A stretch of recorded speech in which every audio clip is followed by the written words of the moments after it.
کہا جا رہا ہے کہ جی پاکستان ڈیفالٹ کر جائے گا، پاکستان ڈیفالٹ کر جائے گا۔ پاکستان کی عوام کو تو بیچاری کو پتہ ہی نہیں ہے ڈیفالٹ ہونے کا مطلب کیا ہوتا ہے۔ ان کو تو یہ پتہ ہی نہیں ہے کہ ڈیفالٹ ہونے کے بعد کی صورتحال کیا ہوگی۔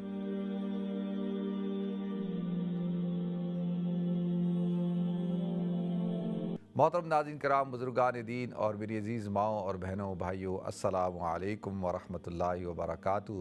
ناظرین، ابھی ہر اتوار کو مفتی تقی عثمانی صاحب کی ایک اصلاحی مجلس ہوتی ہے، اور اس اصلاحی مجلس میں وہ لوگوں کی کوئی اصلاحی گفتگو کرتے ہیں جس سے لوگوں کو فائدہ ہو اور کوئی تربیت ہو۔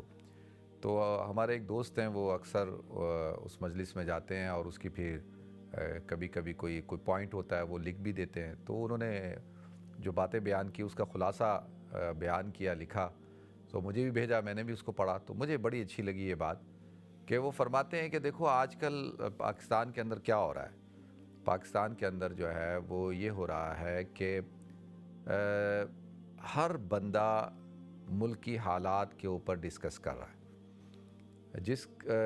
پھر انہوں نے کہا کہ یہ کچھ لوگ تو ڈائریکٹلی متاثر ہوتے ہیں نا، ویسے تو ہر شخص متاثر ہو رہا ہے، جیسے ہم متاثر ہو رہے ہیں نا۔ اب دیکھیں نا، ہمارا جو گیس اور بجلی کا بل آتا تھا وہ مہینے کا بہت زیادہ آ جاتا تھا، تو 150 200 پاؤنڈ آتا تھا، تو بہت زیادہ ہوتا تھا۔ ہم کہتے وہ بھائی 150 پاؤنڈ آ گیا، یعنی بجلی اور گیس دونوں کا۔ اور کبھی ویسے ایوریج جو ہوتا تھا کہ وہ تو 100 پاؤنڈ آتا تھا، پھر جب 150 آ جائے تو بڑے پریشان ہوتے تھے۔ ابھی آپ حیران ہوں گے کہ میں حیران ہو گیا ہوں کہ ایک مہینے کا بل جو ہے وہ 500 پاؤنڈ سے اوپر کا آیا ہے۔ اب میں تو یعنی سمجھ ہی نہیں آ رہی کہ بھئی یہ کس طریقے سے ہوگا۔ تو متاثر تو ہم سب ہوتے ہیں نا، یہاں بھی ہو رہے ہیں، وہاں بھی ہو رہے ہیں، کیونکہ مہنگائی ہے، یہ ہے، وہ ہے، یہ سب کچھ ہے۔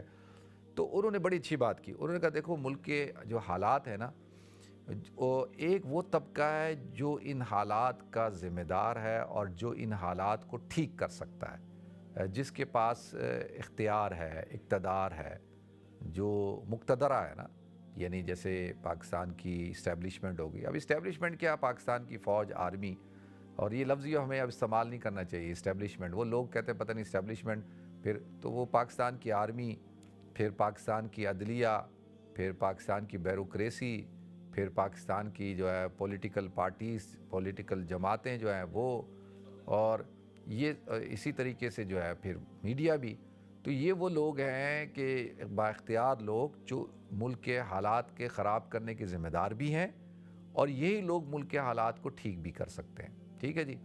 اور ایک دوسرا تو طبقہ ہے، وہ اگر بیٹھ کر صرف گفتگو کرتا رہے، بحث اور مباحثہ کرتا رہے اور ایک دوسرے کے ساتھ لگا رہے، تو ان کا اس طرح کی گفتگو کرنے کا ان کو کوئی فائدہ نہیں ہوگا، بلکہ ان کا اسٹریس اور بڑھے گا۔ تو انہوں نے ایک بات کی، انہوں نے کہا کہ بھئی وہ جو لوگ جو ذمہ دار ہیں اور جو بااختیار ہیں، ان کو تو پوری کوشش کرنی چاہیے کہ ماضی کی غلطیوں سے سبق سیکھیں اور اپنے موجودہ حال کو ٹھیک کریں، اور ملک کے جو مفاد ہیں ان کو سامنے رکھیں، ذاتی مفادات کو پیچھے رکھیں۔ تو اب ان کو کوئی قوتیں ہیں وہ ان کو بٹھائیں، اور بٹھانے کے بعد کہیں بھئی آپ نے ان معاملات کو ٹھیک کرنا ہے، تو آپ لوگ اگر ٹھیک نہیں کریں گے تو یہ تو پھر حالات خراب ہو جائیں گے۔ جیسے ابھی کیا حالات ایسے ہیں کہ جی ہر وقت کہا جا رہا ہے کہ جی پاکستان ڈیفالٹ کر جائے گا، پاکستان ڈیفالٹ کر جائے گا۔ پاکستان کی عوام کو تو بیچاری کو پتہ ہی نہیں ہے ڈیفالٹ ہونے کا مطلب کیا ہوتا ہے۔ ان کو تو یہ پتہ ہی نہیں ہے کہ ڈیفالٹ ہونے کے بعد کی صورتحال کیا ہوگی۔ تو لہذا اب جب یہ تھوڑی کہ شیر آ رہا ہے، شیر آ رہا ہے، شیر آ رہا ہے، وہ بھائی شیر آ جائے گا، پھر اس کی تیاری کرو، اس سے کیسے بچنا ہے۔ تو ایک تو انہوں نے یہ بات کی کہ بھائی ذمہ دار جو حضرات ہیں ان کو چاہیے کہ وہ مل بیٹھیں اور اس معاملے کو ٹھیک کریں، اور عوام کو ان نیسیسری ان ایشوز کے اوپر گفتگو نہیں کرنی چاہیے۔ وہ کہتے ہیں جہاں چلے جاؤ، جدھر چلے جاؤ، چاہے وہ اسٹوڈنٹ ہیں، چاہے وہ کاروباری طبقہ ہے، ملازمت پیشہ طبقہ ہے، چاہے وہ اپنا نوجوان ہے، جو بھی ہے، وہ بیٹھ کے پولیٹیکل گفتگو کر رہا ہوتا ہے۔ تو اس کا فائدہ کیا ہونے والا ہے؟ کیونکہ آپ لوگ تو ان معاملات کو ٹھیک نہیں کر سکتے نا، آپ کے اختیار میں تو نہیں ہے۔ ہاں، اب جو بات انہوں نے کی، انہوں نے کہا بڑی اچھی بات کہ مجھے لگی کہ جی دعا کرو، آپ سب دعا کریں۔ اور پھر انہوں نے یہ بات لکھی کہ لوگ کہیں گے دیکھا یہ مولوی صاحب کیا کہہ رہے ہیں دعا کرو، حالات خراب ہیں اور یہ کہتے ہیں دعا کرو۔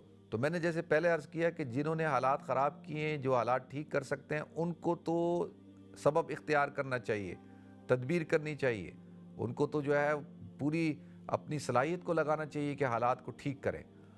اور جو حضرات جو ڈائریکٹلی ٹھیک انوالو نہیں ہیں، ٹھیک نہیں کر سکتے، وہ کیا کریں بھائی؟ وہ کم سے کم دعا تو کریں۔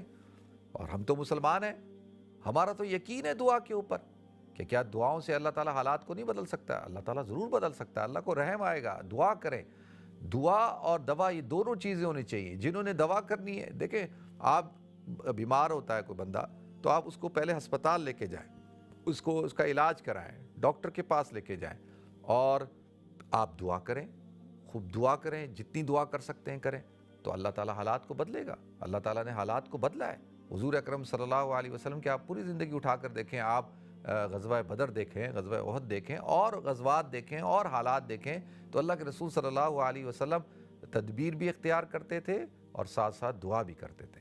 تو عوام کو تو یہ چاہیے کہ بھئی دعا کریں کہ بھئی اللہ تو ہی رحم کر دے، تو ہی کرم کر دے، تو ہی ایسے اسباب پیدا کر دے، تو ہی ایسے حالات پیدا کر دے، تو ہی ایسے افراد لیا کہ جو اس کل ملک اور ملت کے لیے جو ہے سنسیئر ہوں، مخلص ہوں۔ تو یہ تو ہم کر سکتے ہیں نا، تو یہ تو ہمیں کرنا چاہیے، نہیں کرنا چاہیے؟ بالکل کرنا چاہیے، اور اللہ تعالیٰ ضرور دعاؤں سے جو ہے معاملات کو ٹھیک کرتے ہیں۔ ہمارا یقین ہے، ہمارا ایمان ہے اس بات پر۔ اللہ تعالیٰ ہم سب کو عمل کرنے کی توفیق عطا فرمائے، اور وآخر دعوانا ان الحمد للہ رب العالمین۔